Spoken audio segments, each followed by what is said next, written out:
400 साल तक बर्फ के अंदर दबा एक मंदिर, जिस पर बड़ी से बड़ी बर्फ की चट्टानें आके गिरती रही, फिर भी इस मंदिर को कोई हानि नहीं पहुंची।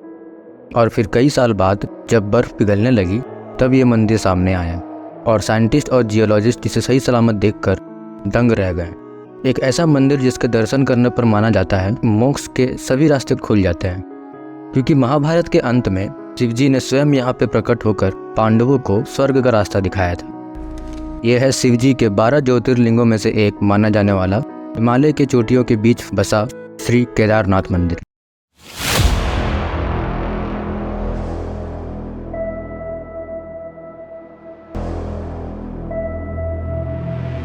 जय श्री केदारनाथ। उत्तराखंड में रुद्रप्रयाग नामक एक छोटा सा शहर है जो खूबसूरत वादियों से सजा हुआ है, और इन्हीं खूबसूरत वादियों में बसा है शिव जी के सम्मान में बना श्री केदारनाथ मंदिर। इस विशाल मंदिर को हिंदुस्तान के सबसे पुराने धार्मिक स्थानों में से एक माना जाता है। केदारनाथ मंदिर का सबसे पहला वर्णन 7वीं सदी में लिखे गए स्कंद पुराण में किया गया था, और ये इस बात को दर्शाता है कि ये मंदिर कितना पुराना है। समुद्र के तट से 3584 मीटर ऊपर बसा ये मंदिर एक 6 फीट के पत्थर के प्लेटफॉर्म के ऊपर बना है, और यहाँ पे आपको सबसे पहले शिवजी के वाहन नंदी जी की एक पत्थर से बनी सुंदर सी मूर्ति दिखाई देगी।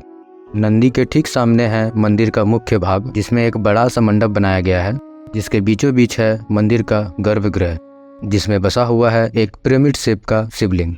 और ऐसा शिवलिंग आपको कहीं देखने को नहीं मिलता। बर्फीले पहाड़ों के बीच बसे इस मंदिर से कई हैरान कर देने वाली बातें जुड़ी हुई है।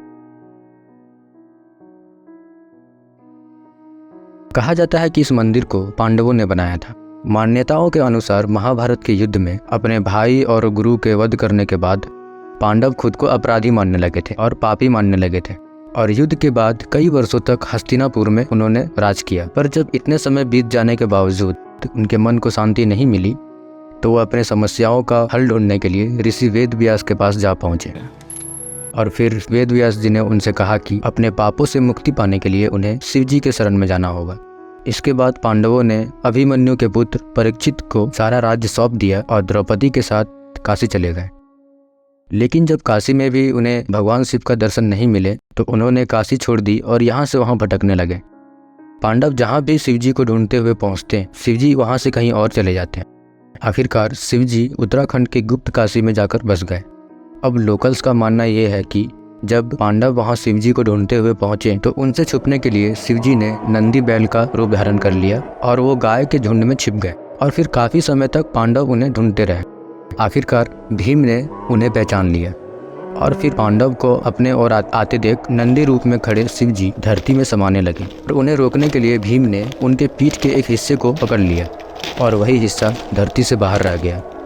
वो हिस्सा एक पिरामिड शेप के शिवलिंग में बदल गया, और आज बाबा केदारनाथ मंदिर में हम इसी शिवलिंग की पूजा करते हैं। पांडवों की निष्ठा देखकर शिवजी प्रसन्न हुए और उनके सामने प्रकट हुए। उन्होंने पांडवों को माफ कर दिया और स्वर्ग प्राप्ति का रास्ता भी बताया। इसके बाद पांडवों ने शिवजी का धन्यवाद किया, और जिस जगह पर शिवलिंग प्रकट हुआ था वहां उन्होंने शिवजी के सम्मान में एक मंदिर बनवाया, जिसे हम आज बाबा केदारनाथ मंदिर के नाम से जानते हैं। कहते हैं जब शिवजी का बैल रूप धरती में समाया था, तब उस बैल का मुख रुद्रनाथ तथा कल्पेश्वर में, भुजाएं तुंगनाथ में और नाभि मध्यमेश्वर में प्रकट हुई थी, और इसलिए केदारनाथ के साथ इन 4 स्थानों को मिलाकर पंच केदार कहा जाता है। वैसे ही केदारनाथ मंदिर से और भी कहानियां जुड़ी हुई है। कहा जाता है कि जो मंदिर हम आज देखते हैं वो 8वीं सदी में आदि शंकराचार्य ने बनवाया था, पर जब आर्कियोलॉजिकल सर्वे ऑफ इंडिया ने इस मंदिर के पत्थरों की जांच की, तब पता चला कि इस मंदिर का टाइमलाइन महाभारत के समय से मैच करता है। बाबा केदारनाथ मंदिर को डिजास्टर प्रूफ जगह माना जाता है। 13वीं सदी से 17वीं सदी के बीच ऐसा समय आया था जब कई माउंटेन रेंज और उनके सराउंडिंग्स के कई एरिया पूरी तरह से बर्फ से ढक गए थे, और फिर बड़े बड़े बर्फ के चट्टानें और पत्थर यहाँ पे गिरते रहते थे, और इस वजह से इन एरियाज में काफ़ी नुकसान भी होता था। जब ये बड़ी बड़ी पत्थरें घरों और इमारतों में गिरती तो वो एक जगह पे ढेर हो जाते हैं। इस पीरियड को मिनी आइस एज भी कहा जाता है, और लगभग 400 साल तक चले इस मिनी आइस एज ने कई सारे इमारतों को ढेर कर दिया था। पर जब ये पीरियड खत्म हुआ, फिर सामने आया कई हजारों साल पुराना केदारनाथ मंदिर, जो आज भी उतनी ही मजबूती से खड़ा है। वादिया इंस्टीट्यूट ऑफ हिमालयन जियोलॉजी के रिटायर्ड प्रोफेसर रविंद्र कुमार चौजट ने इस मंदिर के दीवारों को स्टडी किया और उन्हें इन दीवारों में येलो लाइन्स दिखाई दी जो बता रही थी कि बर्फ की कई सारी चट्टानें इस मंदिर पे आकर गिरी थी। पर कमाल की बात है कि वो इस मंदिर का कुछ बिगाड़ नहीं पाए।